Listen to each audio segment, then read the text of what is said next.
nous allons faire un voyage extraordinaire. Nous allons rêver, nous allons visiter un petit coin de notre ciel, en direction d'une planète, d'une boule, une géante, Jupiter. En fait, nous allons aller autour de Jupiter, où là se trouvent deux nuages de petits corps célestes, des astéroïdes, dont le nom fait rêver, puisqu'ils font un lien avec la mythologie. Ça s'appelle les Troyens.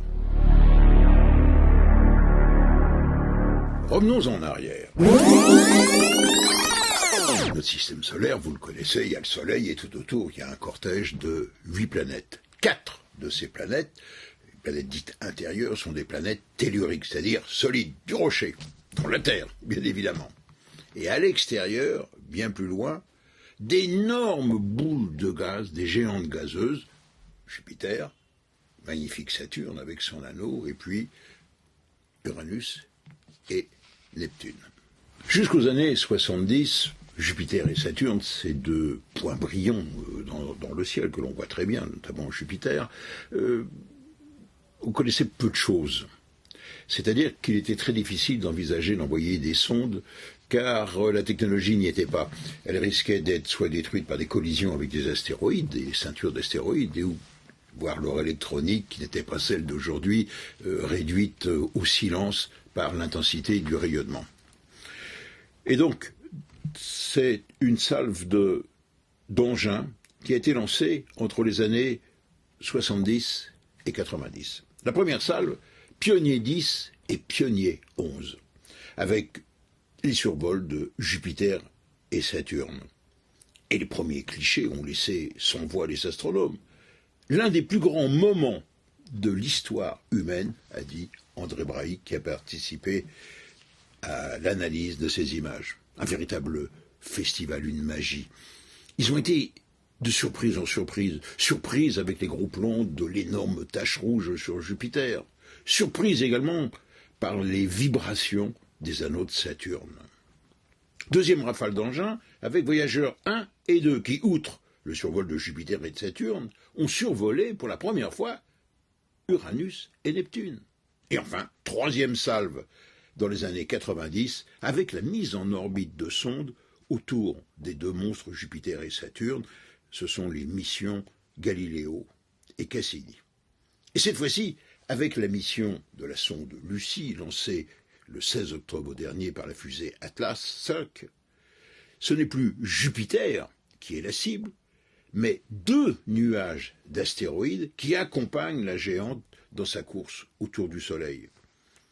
On dirait dire une famille de cailloux qui n'ont d'ailleurs jamais été visités et difficilement visibles même par les plus grands télescopes. De quoi s'agit-il? Au moment de la formation du système solaire, on a compris enfin que, en premier lieu, se sont formées les deux boules de gaz, les deux géantes gazeuses, Jupiter et Saturne. Mais vous imaginez bien que la présence à proximité du Soleil de ces deux énormes boules qui sont entrées en vibration ont perturbé complètement la gravitation et donc rejeté au loin, éloigné les planètes en cours de formation. Et par contre, elles ont attiré autour d'elles des petits corps, et notamment ceux qui étaient dans ce qu'on appelle la ceinture de Kuiper, composée de milliers de petits astéroïdes. Et c'est ainsi que à peu près 1,5 million d'astéroïdes se sont regroupés en forme de nuages dans ce que l'on appelle les points de Lagrange, c'est-à-dire autour de Jupiter, là où s'équilibre l'attraction du Soleil et l'attraction de Jupiter. Ce sont les Troyens. Précisons bien les choses. Vous allez voir, c'est le voyage d'Homère. C'est fabuleux ce qui va se passer. 12 ans de voyage dans l'univers avec Lucie et 6 milliards de kilomètres. Regardez.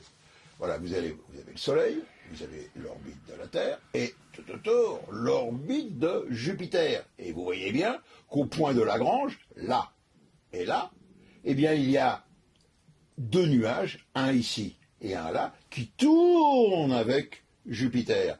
Et à l'intérieur de ces nuages, il y a des milliers d'astéroïdes. Et ce sont ces astéroïdes que va survoler Lucie. Donc Lucie a décollé, Lucie s'est mise en orbite autour de la Terre, puis a agrandi son orbite, et hop, Lucie est partie en direction du premier nuage, en 2027. Elle survole des cailloux, prend des photos, analyse. À nouveau, elle part en direction de la Terre. Pourquoi? Pour reprendre un peu d'élan, une pichenette gravitationnelle qui va la relancer cette fois-ci vers l'autre nuage troyen. Et là, le survol en 2033. Vous voyez, donc 12 ans avec le survol de Patrocol et puis Ménétios. Et après, eh bien, on ne sait pas ce que va faire Lucie. Peut-être elle va quitter le système solaire. Donc une mission longue, passionnante.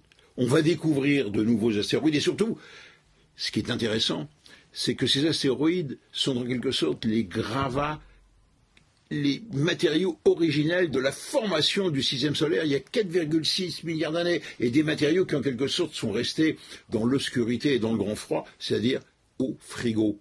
Et donc on va pouvoir avoir des informations sur les matériaux qui ont donné naissance par la suite à la Terre et donc à nous.